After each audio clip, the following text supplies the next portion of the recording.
That's Nick. And that's Joseph. And today we're here to talk about Reptile, the directorial debut of Grant Singer, which premiered at the 2023 Toronto International Film Festival. Netflix gave it a limited theatrical release window, September 22nd, 2023, and it will be available to stream on their service September 29th.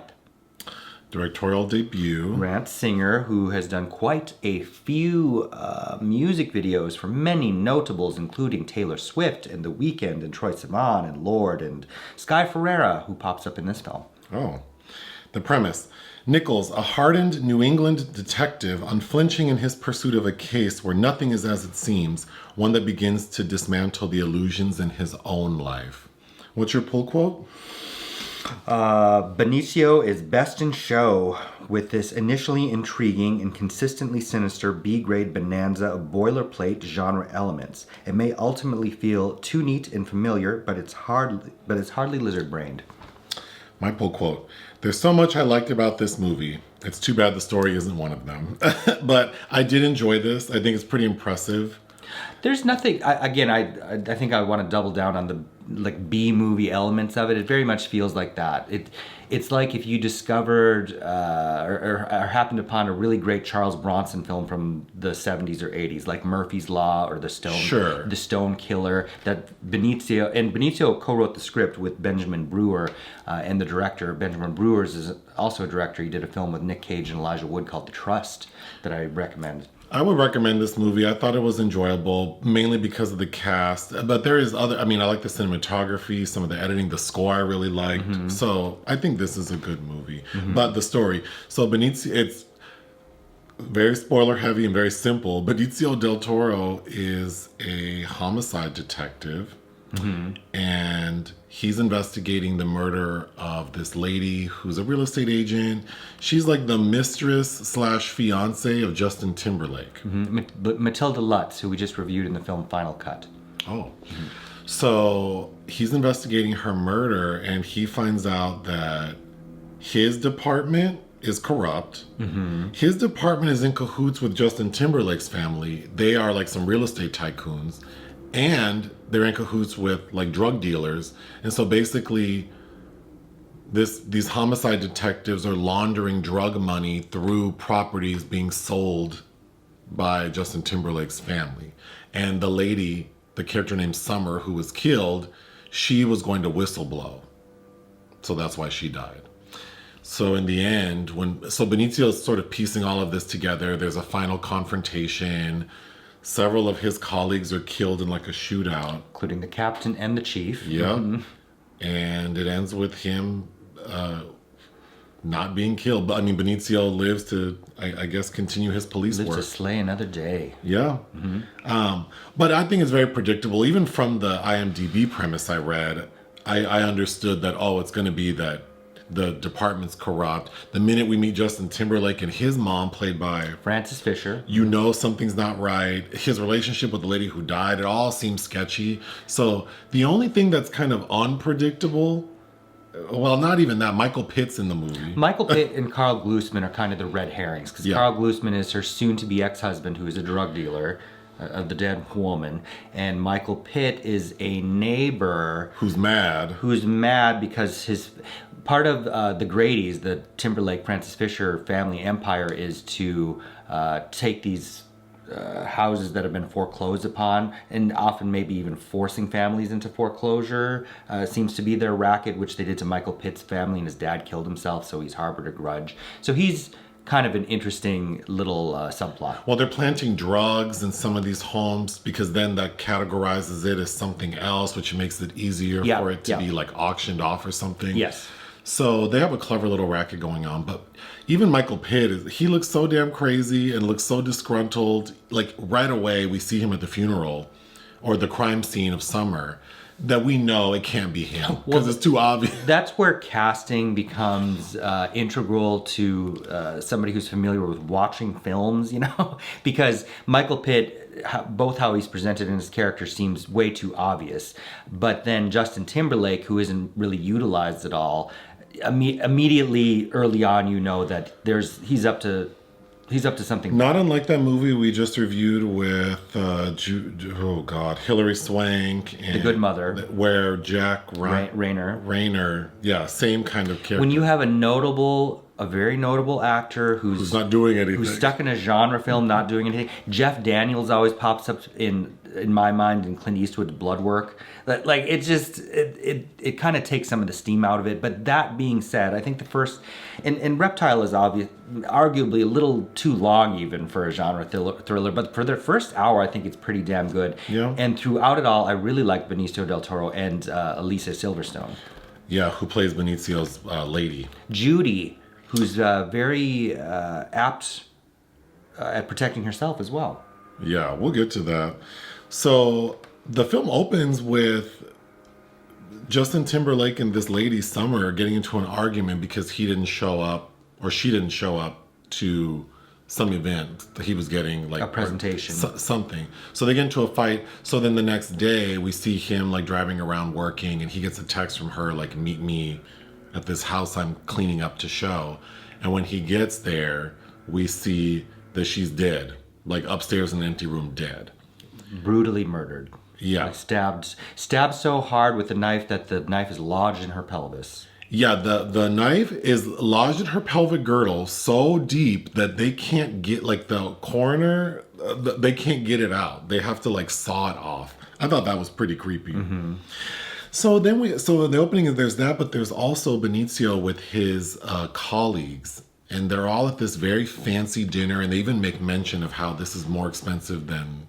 Mm-hmm. Like they're spending more on this meal than some people make like in a year or something like that. So then as the audience is like, okay, well, the relationship between Justin Timberlake and this lady seems weird, and then seeing Frances Fisher and she's weird, and then all these cops having a really expensive dinner makes me think, oh, well, they're up to no good. They can't afford this shit.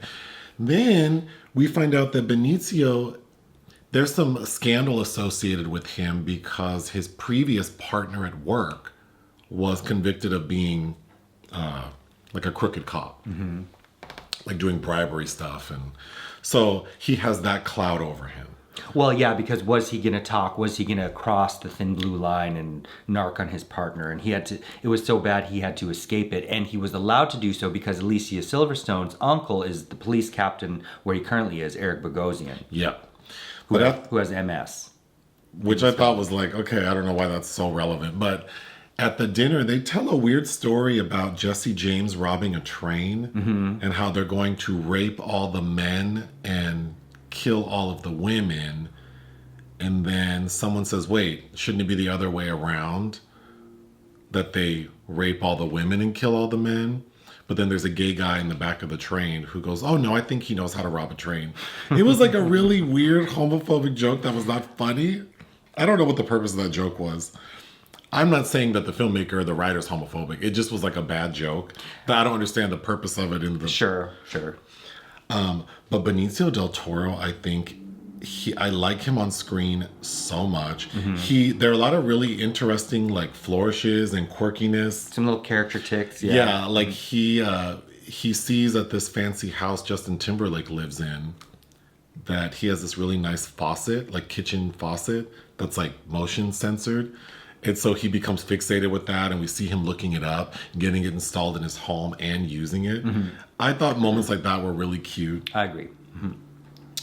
So the drug dealer who's associated, the ex of the lady who died, we find out that he's kind of a creep because he does art. He's like a drug addict, drug dealer, but also does art. And part of his art is that he, like, unknowingly to women will cut their hair. So he'll like be on the bus and clip some woman's hair without her knowing. Mm-hmm. And he uses that for his art.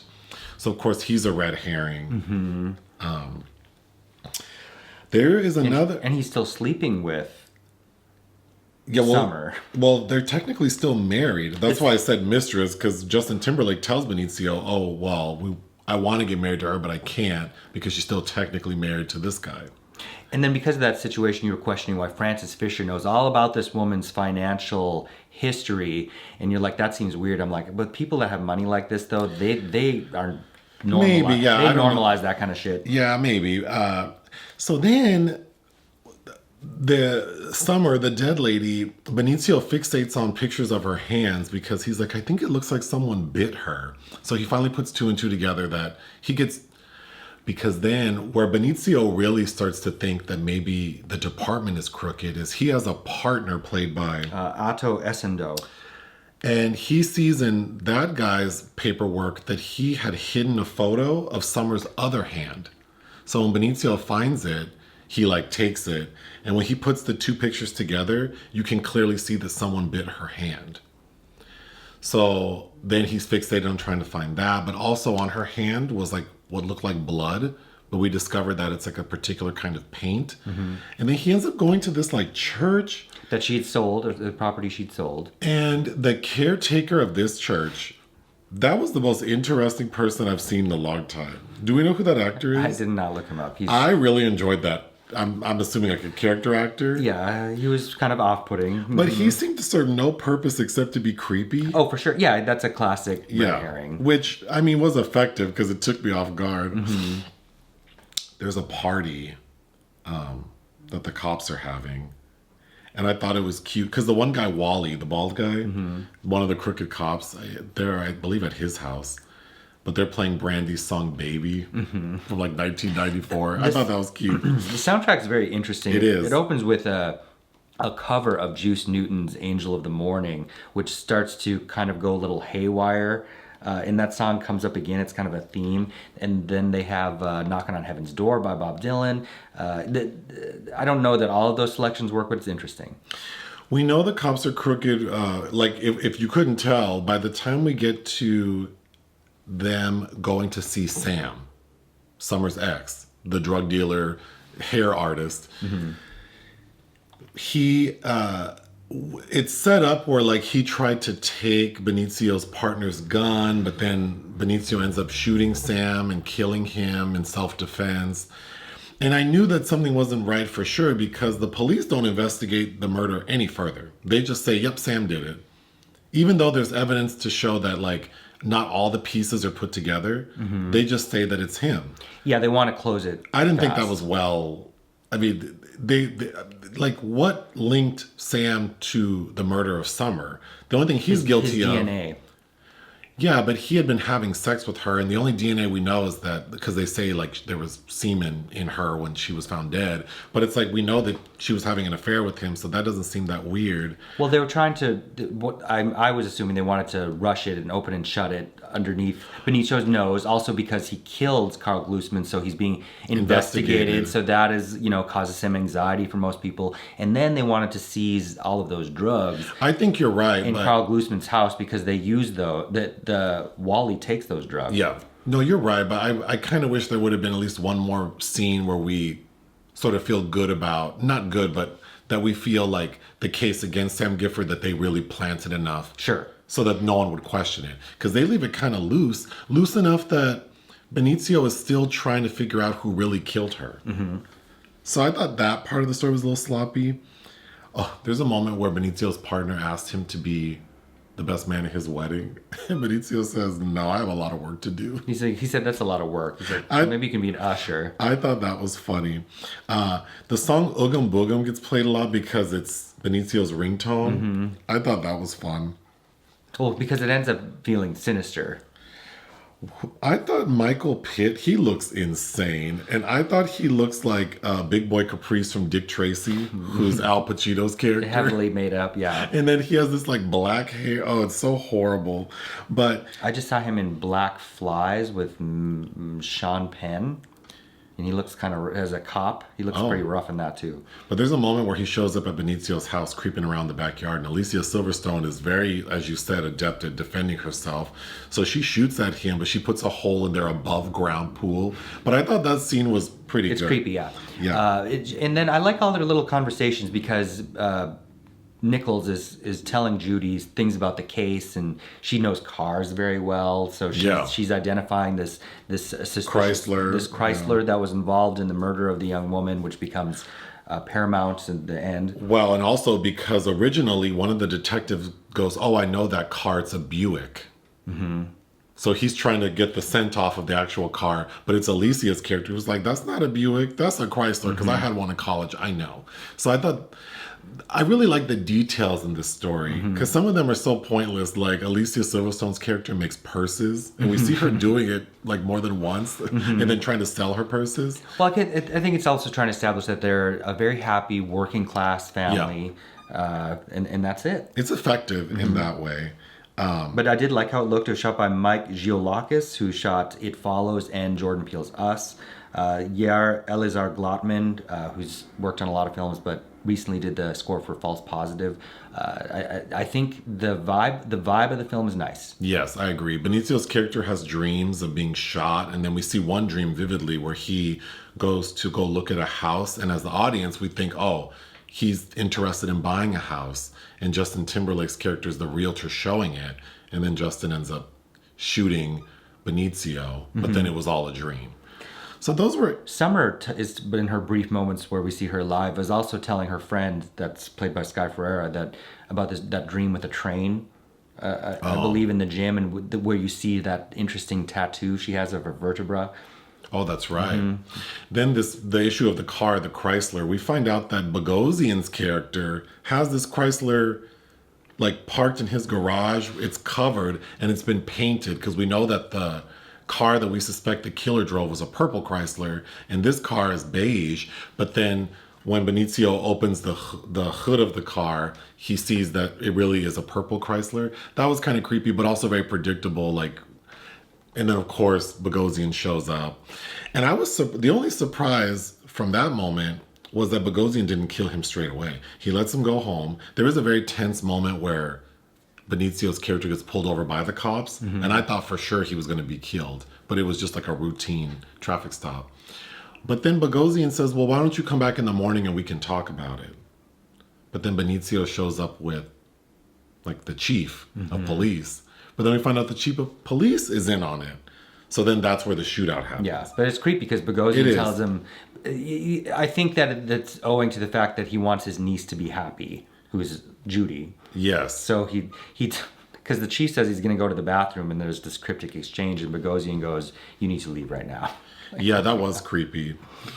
Benicio's keeping that hair dark. The nighttime scenes look fine, and then when you see him direct in the light, sunlight, yeah. Like, oh yeah, just be solid. But I think he's very compelling on screen. I like his look and his acting. Watching this film reminded me that I had not seen Excess Baggage, the previous film starring Alicia Silverstone and Benicio del Toro, so I watched that immediately afterwards. And this is a much better film than that. Speaking of the chief of police, when Benicio has confirmed that all of his sergeant and all of his colleagues are in on it, immediately we see him that night go to the chief of police.